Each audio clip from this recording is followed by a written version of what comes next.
For any of you that follow football, you probably know who this guy is just based off this picture. Big 12 said, we want that net, we want that net, and we gonna get it. We gonna get it, because we bleed, we sweat, and we cry together.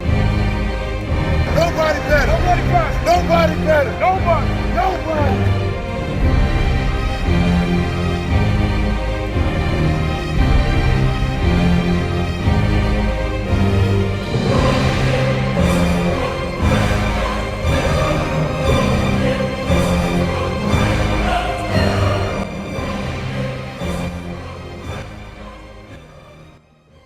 Shawn Oakman was one of the most recognizable players in college football during his time at Baylor.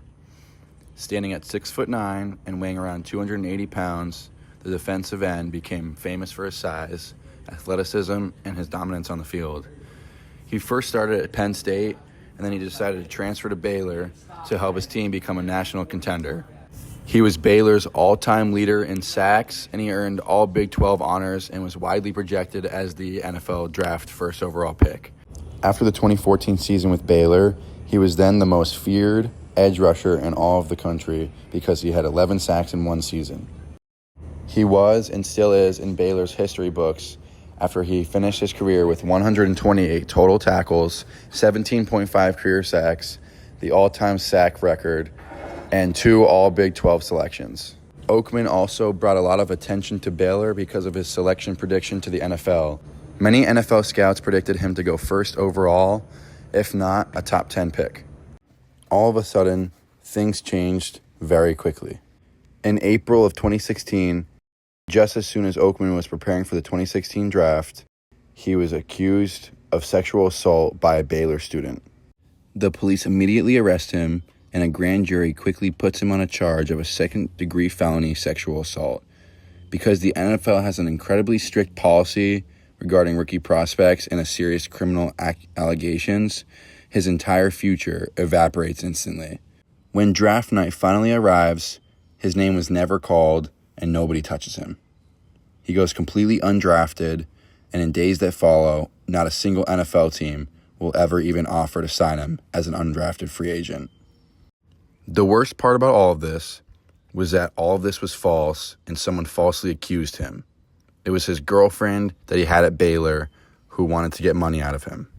But this literally ruined his draft stock and his future for the NFL just because he had all this court time and all of this stuff to do just to prove something he never actually did. He got questioned left and right. Investigators had to search him, collecting bedding and looking for specific items that the woman said she left behind. Oakman also tries to tell the detectives that the entire encounter was completely consensual, but the police issue an arrest warrant anyways. Oakman officially entered his plea of not guilty on August 3rd, 2016. He knew and he had maintained his innocence from the very beginning when the allegations first broke in April. Oakman was announced not guilty on February 28th, 2019. This took 3 years to overcome, but fortunately, he finally got that off his shoulder. Shawn Oakman, the former Baylor University football player accused of sexual assault, found not guilty by a jury less than an hour ago here in McLennan County. This after 2 days of testimony and multiple attempts to get the trial dismissed. Fox 44's Noelle Mendoza live outside the McLennan County Courthouse with today's developments. Leslie, Robert, an emotional day today for Shawn Oakman as well as his family. When the verdict was read, you could see them yelling and getting very emotional, crying, tears were flowing. But during those 2 days, we heard from 14 witnesses who went over the events that happened on April 3rd, 2016. And tonight, the jury had to consider not whether the sexual act happened, but whether it was consensual. The day started with the state's last witness, Dr. William Carter, a psychologist who said rape victims use dissociation to cope with something traumatic, adding it's a way to get through the moment, confirming how the woman said she was zoning out during the sexual act. Dr. Carter also spoke about consent, saying no means no, and if it meant yes yesterday, that doesn't mean it will mean yes today or tomorrow. After the state rested, the defense called several witnesses, including 2 of Shawn Oakman's friends who were with him on April 3, 2016. The friends confirmed the woman wanted to go home with him the night of the alleged sexual assault, saying she went voluntarily and even texted her friends to go home without her. DNA analyst Brett Watson also took the stand, confirming that during the woman's buccal swab, they found Oakman's DNA inside her mouth, specifically his semen. Another expert, Richard Connor, a digital forensics analyst, told the jury the woman deleted text messages with Oakman asking him to meet her at the nightclub.